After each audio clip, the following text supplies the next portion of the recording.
joining us. My name is Stefania Bonilla, and I work with Mr. James Zahn and Mr. Paul Wessendorp at UNCTAD. I'm an economist working in the Division on Investment and Enterprise, and I'm very excited to be here for the Gazette's inaugural conference, and I'm really excited to see everybody in person, and I hope to have the opportunity to speak to all of you during the conference here in Jamaica. So I have a really great panel today, and I'm very happy to introduce each of them. I'll give you maybe a couple of words just from UNCTAD's perspective, referring back to what Mr. James Zahn, my director, said this morning. As you know, I'm not sure if you're aware, but what he was presenting is from our World Investment Report 2022 that just came out last Thursday. And now the whole report is online. And it was a very interesting year for the report because we can safely say that, the past years in 2022 has just been transformational in terms for businesses and for the investment environment with so many things going on. So there was a lot of interesting trends and tendencies that we reflected in the report. I think he mentioned for Latin America and for the region and the Caribbean, flows went up, and in general, FDI has recovered, but the prospects are still quite uncertain, quite bleak, and still fraught with a lot of uncertainty. And he spoke, of course, about the 3 Fs, the fuel, finance, and food crisis, on top of the 2 Hs, the humanitarian and the health crises that are going on. So investors and businesses are having to sort of adapt to everything that's been going on, while at the same time, even before the pandemic, we had these trends that were already taking place and that are still taking place now, which is, of course, the sustainability trend that is a big topic today and for the days to come with the World FSO conference. A lot of talk about SDGs, a lot of talk about ESG, sustainability. But on top of sustainability, we also have digitalization, the rise of digital FDI. And what does that mean for special economic zones? It's a different type of investment. It's a less capital-intensive investment. And so it brings with it as well different opportunities and challenges.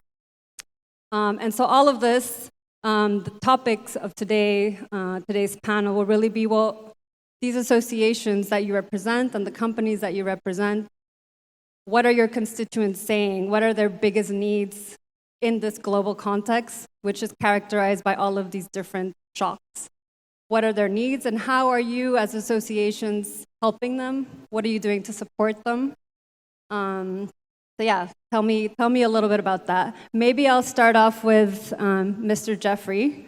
We were just talking earlier. I know you just became president very recently of the National Association of Foreign Trade Zones in the United States. And so you came right in the middle of a complex hurricane so we'd love to hear what you are doing in the United States. Absolutely, thank you so much. And yes, it's been quite a whirlwind of activity for NAFTZ and for me being new to zones as of lately. But our members are hearing the same challenges we talked about all morning: supply chain issues, inflation, and the labor market shortage continues to be a big problem in the U.S. as well.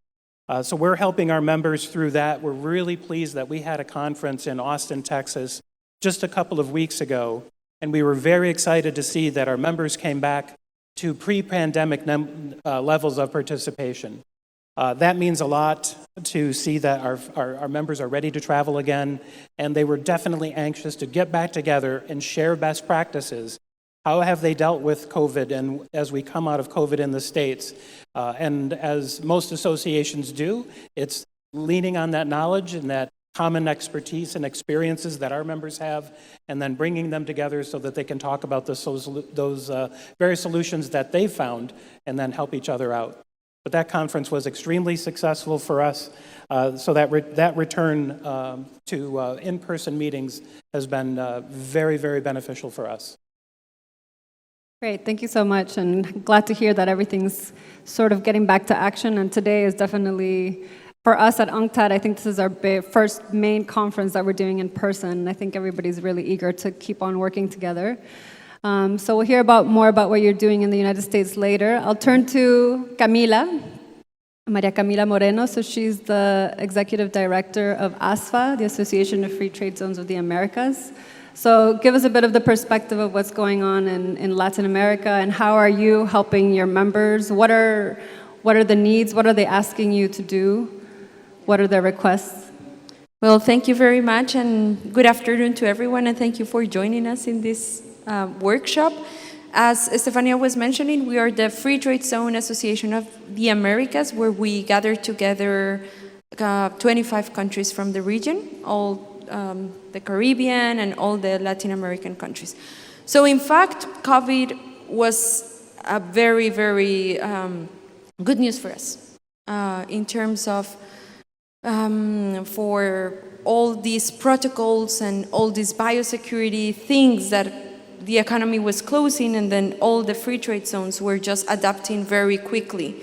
So they were flexible, and meanwhile all the economy was closing, the free trade zones were actually working. At some point that more and more square meters in the industrial parks were going up.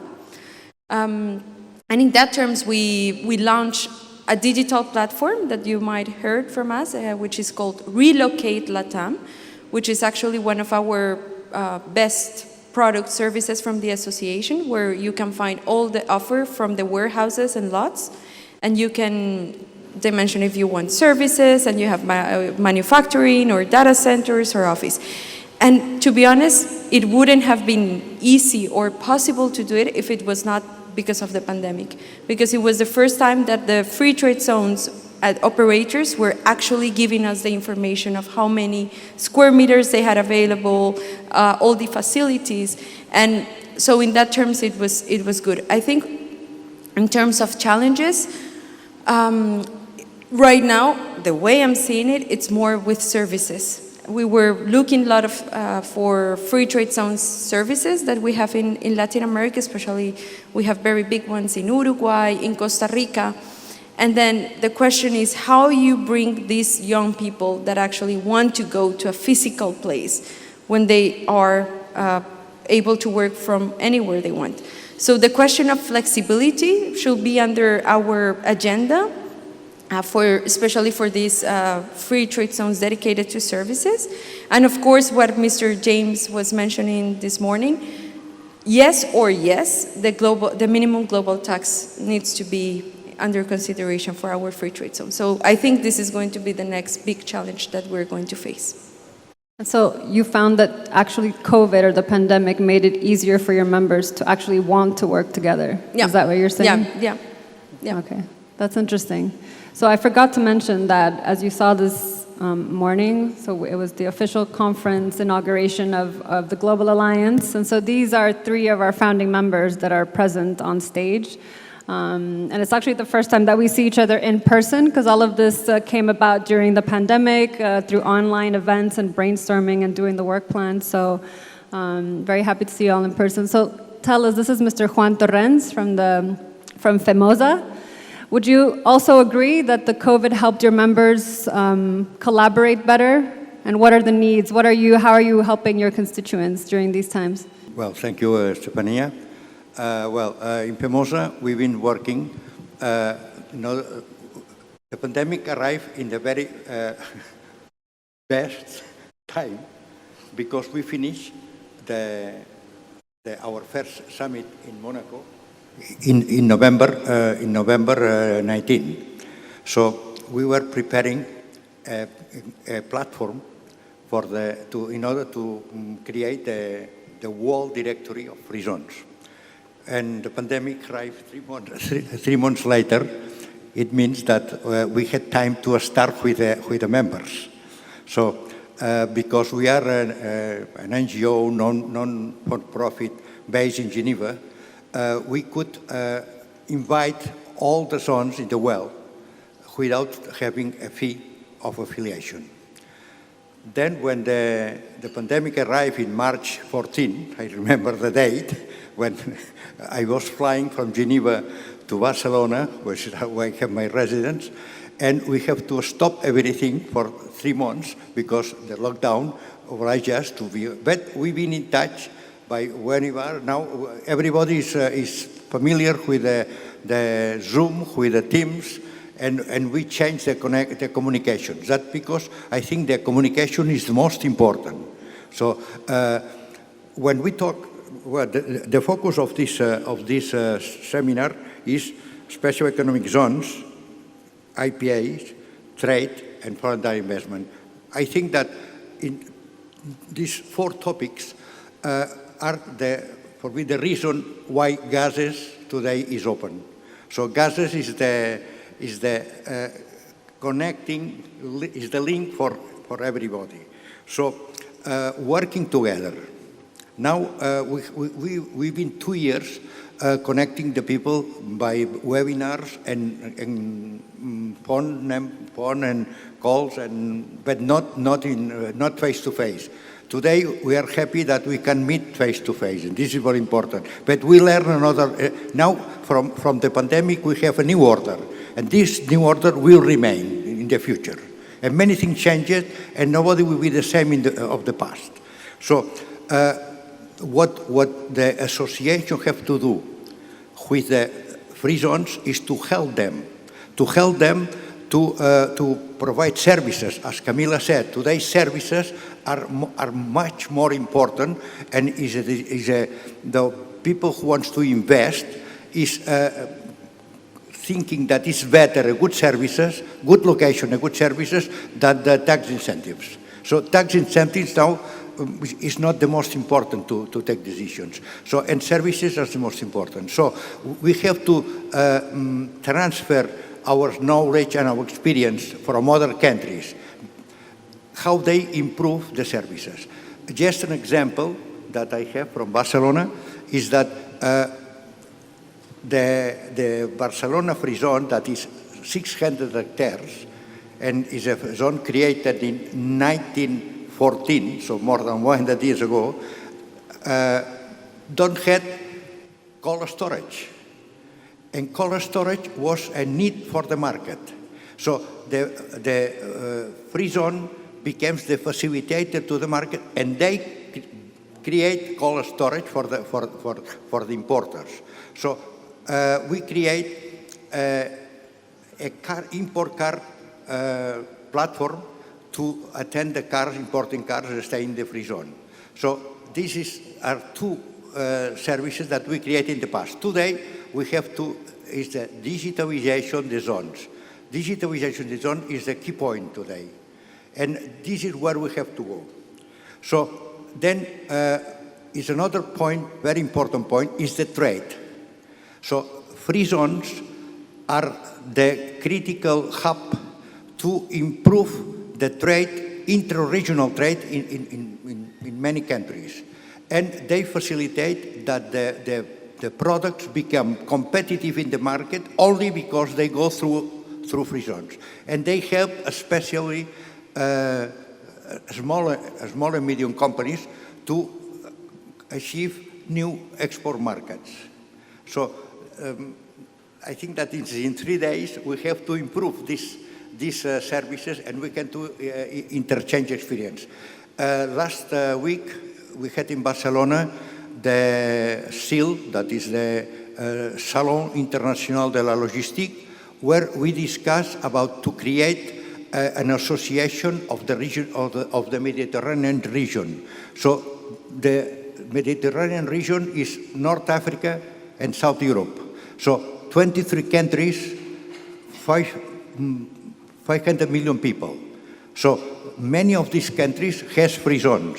And through these free zones, they can improve the inter-regional trade. And if we go to Morocco, that is the Tangier free zone is one of the most important for me in Africa. They are 14 kilometers away from Europe. And the agreements in customs, the agreements in taxes, give the opportunity to attract investments from Europe, South Europe, and Morocco has more than 5,000 companies from France and 3,000 companies from Spain. And Tunisia, that is near Italy, they have more than 7,000 companies, investment from companies from Southern Europe.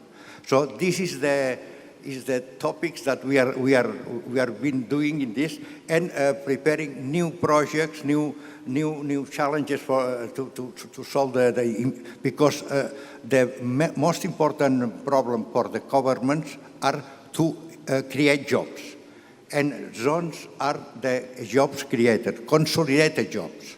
So this is the way that we have to work, and of course working together. Thank you, Juan. I think you gave us a lot of very interesting examples, and I think you highlighted the need, which is, I think, a common thread today to change the value proposition of the free zones and really strategically focus on sustainability, on SDG sectors, the focus on digitalization. I think, Camila, both of you mentioned digital platforms as a way of communicating, as a way of also providing more information to investors. So those are all key. I think we've heard a lot, and we will hear a lot about, obviously, free zones throughout these days. But it's also really critical to see how free zones are working and special economic zones are working together with other entities, such as investment promotion agencies. So I'd love to hear the perspective of Ms. Kane Greenwich, who's the CEO of Invest Barbados, about how are you servicing the investors, how are you changing the way you work, and how are you adapting to this changing environment? Have you prepared for what's coming with the global tax reforms, with these changes in the investment landscape? What are your emerging issues right now? Thank you very much, and thank you, obviously, on behalf of Invest Barbados and the government of Barbados for allowing us to have this chat here today. Was any of us really prepared for the pandemic? And the short answer to that is no. But I think everybody around the world had to simply pivot, and pivot very quickly. And one thing we had to do in Barbados is to decide you couldn't attract businesses anymore, really and truly, because everybody started to look inward in terms of what we saw. So the one thing we tried to figure out is how to retain the businesses that we had. So our focus in Invest in Barbados and in the government of Barbados switch to retention. How do we keep those businesses, those direct investments that we already have in Barbados, and how do we actually help them to continue to operate during the pandemic without closing the doors, and how do we perhaps even help them to expand? And one of the things I heard some of my colleagues here mention about services, one of the things is being able to provide them with the services and being able to facilitate their needs and what they want at a drop of a hat, and understanding that they are going through some anxiety, they don't know what is happening, they want help, and so on. And it's the same anxiety, to be quite honest, that we were feeling from our side as we try to change and try to fix ourselves, as well as help them fix their operations. I had an example, really and truly. We have a operator, maybe 1,000 jobs in Barbados, and from time it hit, it calls out, what do we do? So the protocols are set, but obviously the government sometimes forget that you have persons working, and they talk about all the social distancing and so on. And we had to literally try to get him to move smoothly to operate in the hybrid situation with half his staff at home, half his staff working remotely, and to make sure that that is smooth, because at the end of the day, he's servicing clients elsewhere, off island. And I just gave that example to say that that actually saw that business expanding during the pandemic into wanting to have another 300 jobs, creating jobs in that kind of situation, simply because we were able to facilitate him in moving smoothly, and for him to retain his operations, for him never to break service to the persons he was providing the service to, and for them to say, well, hey, now we're looking for an additional service provider, and why don't we use this particular client? So to us, it was just all about retention. It was all about being there and providing a service, a business facilitation service to those investors we had on the ground, to keep them on the ground. One of the other things we did, we realized, well, persons may want to just be able to work somewhere without having to worry about paying taxes and going through all of this change, and they just want to leave where they are and work somewhere else for a period of 12 months. So they came up with the 12-month welcome stamp. And we said, well, come on down to Barbados, sit down, just bring your laptop, because everybody is into digitization and digital nomads now. Work from the beach, and you don't have to worry about changing your address and changing your tax, where you pay taxes or anything like that. But then what that meant is we had to quickly change regulation and legislation to also accommodate these persons that we were inviting down to Barbados. And it was actually the same thing when it came to remote working and hybrid working. We had to quickly change in order to accommodate. So, the pandemic, it has its challenges, and it continued to have its challenges, and all the challenges we heard about supply chain and stuff like that. But I think it also forced countries to innovate, to be agile, to look to see what is most important. And you mentioned that really and truly taxes is really not, low taxes or zero taxes became less important than really being able to be facilitated to continue your business and to continue your business operations. So that's the way we handle it and try to continue to handle it. Even locally with the fuel issues we have now, we've capped the VAT on fuel just to ease the burden for the population, because it is a tough time that we're all going throughout the world with the war and so on. So it's about listening, facilitating, understanding that while we want the service, other persons also depend on us for the service and providing that proper service. And most of all, we thought about retention. Thank you. That's really interesting. I want to touch on something you said, because I think a common thread as well is that, more than fiscal incentives, more than investment promotion, what's really key for investors is the active facilitation, knowing exactly what they need and being able to help them through the regulation by different means. So more focus on investment facilitation and less on investment promotion, relatively, who's traditionally gotten much more attention, right? And we're seeing now, speaking about the recovery, how developing countries, there's a bit of a contrast in the trends. While developed countries continue to screen for investment and are still being quite protectionist, developing countries are opening up. They're continuing to liberalize. We're seeing more liberal policies and more facilitation. And so you spoke a lot about retention during the pandemic, but what are their needs now? Are they considered to be now post-pandemic, or have their needs evolved, or what's the situation today as opposed? Well, the needs have evolved, and we're seeing a lot of questions now in terms of changing maybe the legislation or tweaking the kind of work policies now that you have. I mean, the pandemic forced you to work from home. But then everybody now is wondering, okay, should I go back? Should I not? What's going to happen? How do you keep these policies in mind? So we're seeing a lot of that in terms of questions.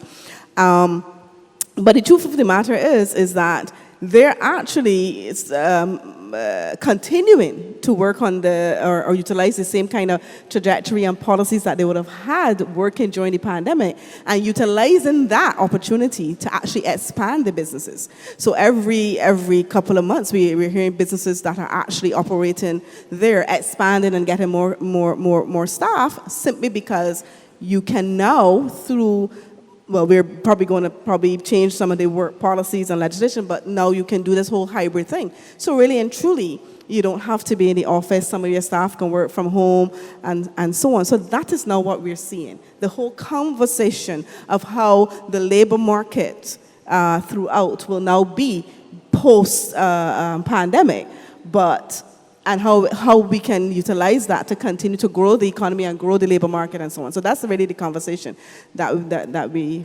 seeing persons now wanting to have with the government. Okay, great. Well, I'll still consider the opportunity to work remotely in Barbados. So I'll give the floor now to another private sector representative. So we have the pleasure of having the executive director of the private sector organization in Jamaica, Ms. Imega. So please tell us a bit about your work. I know you also used to head the Exporters Association before, so I know you have wide knowledge of the sectors and the needs of the private sector in these difficult times with a lot of changes happening. So give us a little bit of insights about what you do for your members. Okay, so we basically advocate for a facilitative business environment. The PSOJ, we talk about inclusive and equitable growth through private sector-led development, and that's what we're all about.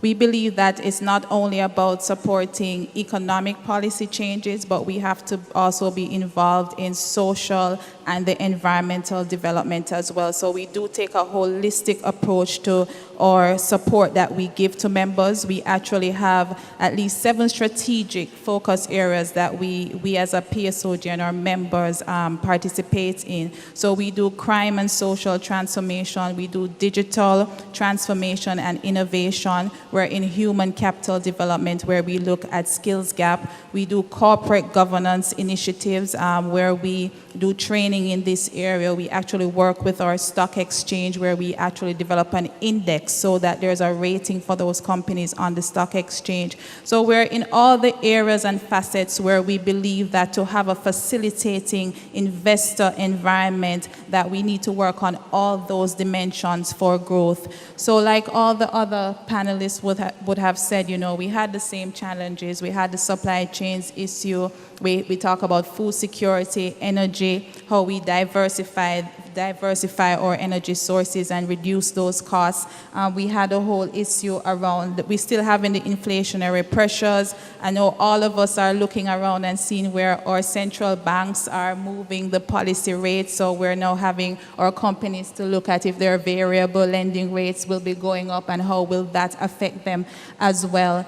And the skills gap, that's like a big discussion now, not in Jamaica alone, but all over the world. And if you talk to any industry in Jamaica, they will tell you how difficult it is to find the relevant skill sets. The good thing is that our employment rate has increased, so that's a positive. However, we're having a challenge finding the requisite skills.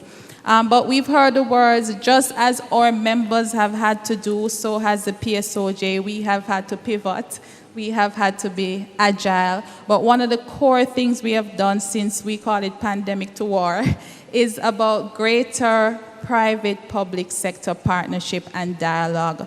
From the onset of the pandemic, we had to just be there hand in hand with the government, whether we were developing those protocols to ensure that our key industries could continue to operate during the pandemic.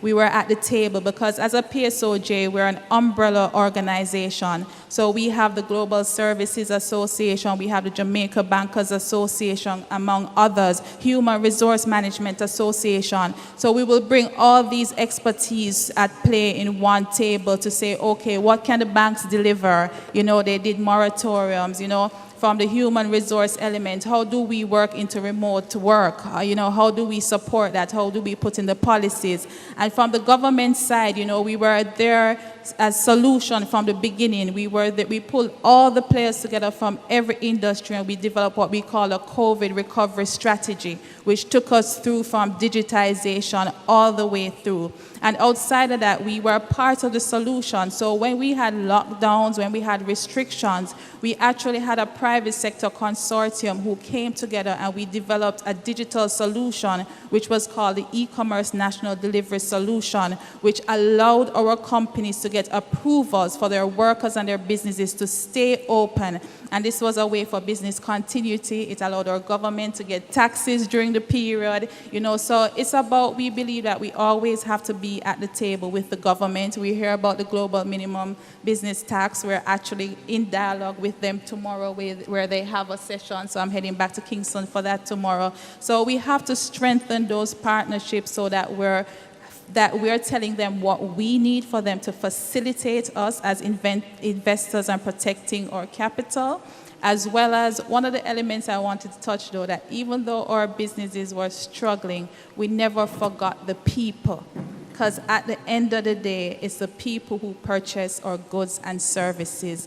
And our companies, they stepped up. We raised like $150 million for COVID recovery fund, and we delivered products to the most vulnerable. We implemented a Connect a Child program where we distributed tablets to schools all over Jamaica. We actually had another program because we realized our children were being affected psychologically, going through a hard time, and we did a child helpline. So our private sector, they never forgot their responsibility to the people, and we were very proud of that. I think you made a really interesting point, because I think throughout the pandemic, you've all shown that whether it's the free zones or the private sector or the government, there has been really creative and innovative collaboration in helping businesses transform, in volunteering to set up vaccines. And I think that same ingenuity will come in handy now to adapt to the challenges that are still here, right? So sustainability, whether it's digitalization, whether it's the upcoming tax fiscal reforms, I think we're going to have to continue to rely on collaborating with each other, listening to the private sector, and finding innovative ways to find new value propositions. And I think a common thread between what all of you said is that you all have a key role in channeling the concerns of the private sector to the government, and channeling also that innovativeness, those needs, those ideas from the private sector, channeling to the government, how can they be more facilitative? So I want to hear maybe now in the second round, what's your role, or what do you think the roles are of associations such as the ones present here on the panel, but also associations of investment promotion agencies like CAIPA, and organizations like yours in the private sector? We saw that policy advocacy became more important during the pandemic, and it's going to be, if not the same, more crucial now that we have for example, the tax reform is coming up. So do you see a stronger role for policy advocacy, and is that more of within you're doing in your everyday jobs? Maybe again, Jeffrey, if you want to go ahead. Absolutely. For NAFTZ, this has been a primary focus for us, especially coming out of the pandemic. NAFTZ is not a government organization. We are the voice of the users of zones and the operators of zones back to the federal government. And the U.S. federal government, we're called foreign trade zones for a reason, because it's not free trade necessarily. It's mostly duty deferrals and reductions in taxes. But as the U.S. continues to negotiate additional agreements with other countries, unfortunately for zones in the U.S., we're an afterthought sometimes. The decisions will be made, agreements will be made, and then after everything is signed, then we will have to point out that you forgot about foreign trade zones again. And unfortunately, some of those decisions the government has made has actually disincentivized use of zones, to the point where we're currently advocating with the government because there are companies ready to leave the United States because that disincentivization has been significant. So being that voice back to the federal government, and especially telling, as you were saying, the human stories, right? What are the effects on people that those decisions have been made? And it's those stories that we're communicating back to the government right now to say, this is important, your decisions do have real impact, so don't forget about zones, because you should be using them proactively. There are certain sectors within the U.S. that we believe that zones could really help bring activity to the U.S. where we need more. For example, large capacity batteries, certain critical minerals, and pharmaceuticals should be more active in the states. So we are advocating to the federal government that they use foreign trade zones to bring more of that activity to the U.S. And there's a number of other challenges that we're advocating on, and it's been a lot of work as we've been returning to normal, on top of all the challenges of returning to normal. So you're a busy man. Very busy. I'd like to turn to Camila now. I think it's something we spoke about on a number of occasions, and it's the fact that for SEZs to be able to do what they do and adapt to these new challenges, so the taxes, the sustainability, all of these challenges that we've mentioned today now numerous times, it's going to be very important for special economic zones to adapt and to take into consideration this in their strategic focus, and they're going to have to work with investment promotion agencies, right? You have a sort of a common mandate, but as we've spoken, that relationship between investment promotion agencies and special economic zones is not always, or the communication isn't always. How are you working to strengthen that? Thank you for that question. So, well, I want to take just some notes from what Jeff was saying. our role also is to promote and defend the free trade zones in all the Latin American region, and we have members from the public and private sector. So we even have under our membership government of and the Ministry of Trade from Dominican Republic, from Panama, from Peru, and we also have the operators. So everything that we were saying on the panel regarding all this public-private partnership is essential for any country that actually works into free trade zone. Just to mention you, in Dominican Republic, the government with the private sector, with the Association of Dominican Free Trade Zones, they work together, and that's why right now they have more than 8% of the global GDP comes from the free trade zones, and more than 60% of the total exports. So when you see all this alliance between the public and private, you see how things work. So that's a good example that I wanted to mention you. But regarding the investment promotion agencies and the free trade zones is very interesting, because investment promotion agencies, they always bring in their portfolio free trade zones. And they sell the country, and they go, we have this, and we have weather, and we're in the middle of the world. And, once I heard, yeah, of course you're going to be in the middle of the world because the world is round. But no, just a small joke. And, well, what we have discovered is that it's under their speech, but they're actually not working together. So we did a research of how many web pages of these investment promotion agencies actually have access to the free trade zones. And what we found is that it's very strong in Vietnam and it's very strong in Costa Rica. Why Costa Rica? And that's why I love your question, Stephanie, because it's the perfect example of how to work with focus and with a target. So what they do is that part of the budget from the investment promotion agencies is received by the square meters used on the free trade zones. So they have a fee. There's a multinational coming to the country, and what's their interest? That it comes actually to a free trade zone, because that will create them income. And then with that income, they go abroad and they bring the investment with focus, asking to the users within the free trade zone, okay, what are you lacking? Let's say if they produce some sort of medical devices. No, we're missing this input or this kind of material. So they look for it under the local market, and if they find it, then they do capacity building to the company. But if they don't find it, then they go with a strategy to look for that company, telling them, come to our country because you have already these companies that are going to use your input. So I really like mentioning this example of the relationship between investment promotion agency and special economic zones, because you can actually see how they work together and how the attraction of investment actually brings value to the country, and it's a whole ecosystem what they're creating within the country. I think that's a really interesting example that we've spoken about before in Costa Rica, that there's an incentive, right, to work together instead of being in competition, and that helps. And other examples is also when there's a committee on trade facilitation or investment facilitation, there's really a whole of government approach with the different agencies working together towards a common instead of in competition. So maybe we'll, if you allow me, Juan, to go to have just the IPA perspective on that same question, and then I'll turn to you, Juan, after.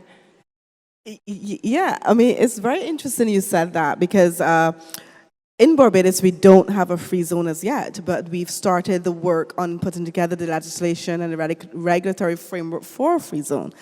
And funny enough, from the inception, Invest Barbados was included at the round table in terms of the conversation in setting up the free zone.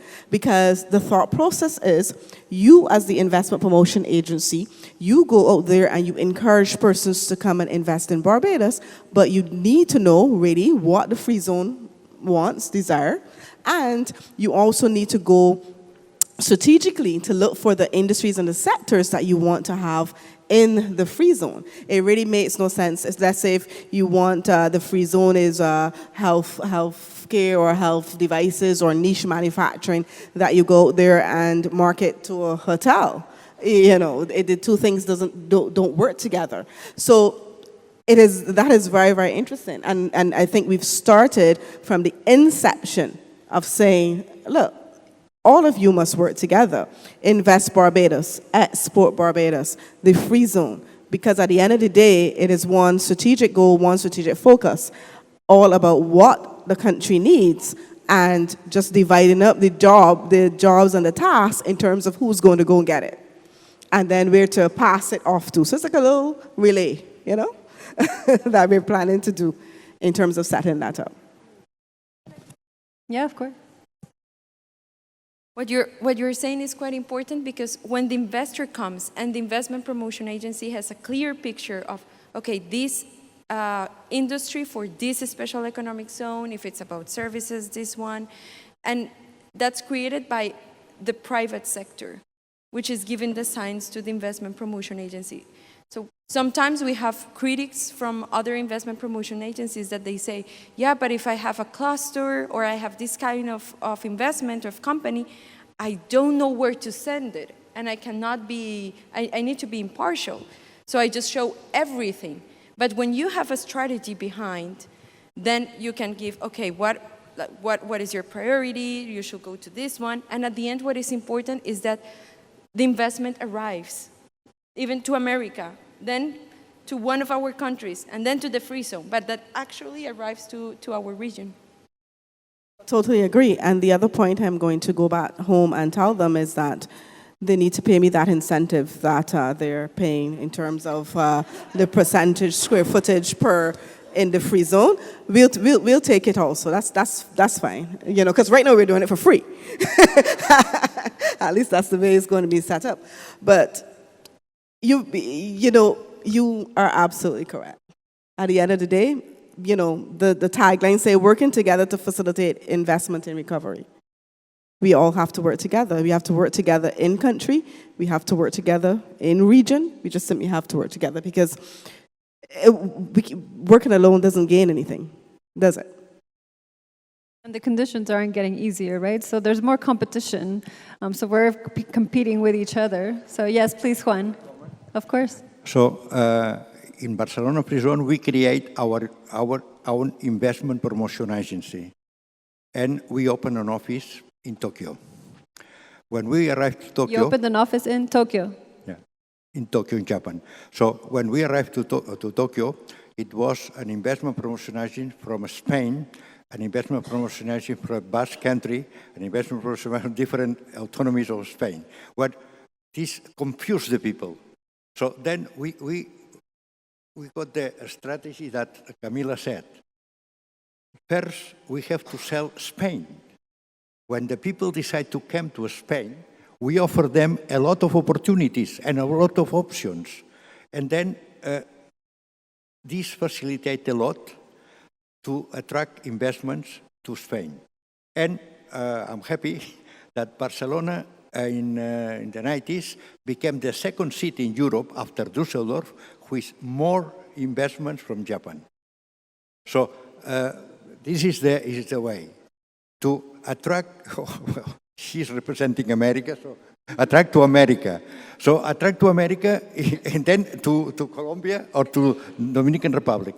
This is the way that the associations can support and can help investment promotion agencies.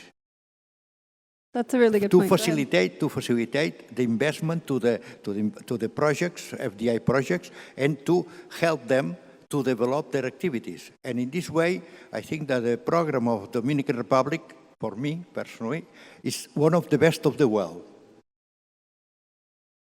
I think you say an interesting point, because we hadn't mentioned, now that we're talking about working together, so IPAs, organizations, but there's also the local investment promotion agencies that have a very important role as well. And one of the things we saw in the pandemic that we worked at from UNCTAD was that because investment promotion agencies couldn't travel and not all of them have the resources to have offices abroad, they were engaging their diplomatic offices much more, their Ministry of Foreign Affairs much more. And what we did is we developed a capacity guidebook for diplomats, for Ministry of Foreign Affairs, so that they're able to do that facilitation, that promotion from abroad, be aware of what the investment promotion agency, be aware of the type of projects that you're promoting in sustainable development sectors. So that whole of government approach of all actors working together to make sure that the investment comes in. So I'll finish with you now. Yes, Juan. So, Go ahead. concerning the free zones or special economic zones, because we are global, Yep. there is other denominations that now let's learn about the special economic zones because it's a wide program and we can enter a lot of things. Because for me, a special economic zone is not a free zone or is a regime that the investors had when they invest in somewhere. So an industrial park with a regime of customs and in taxes becomes a special economic zone or becomes a free zone. It's only a semantic problem. Probably because I've been many times in the free zones, I still talking about, but now if you go to Bangladesh, it's export processing zones. If you go to Philippines, it's export processing zones. Somewhere is free trade zones. Free zones. So, That's an interesting question. And Gases choose the exact denomination. we addressed that we have a definition. Special economic zones. Exactly. We have a definition in our World Investment Report 2019, which actually came up for the first time with this idea of SDG zones.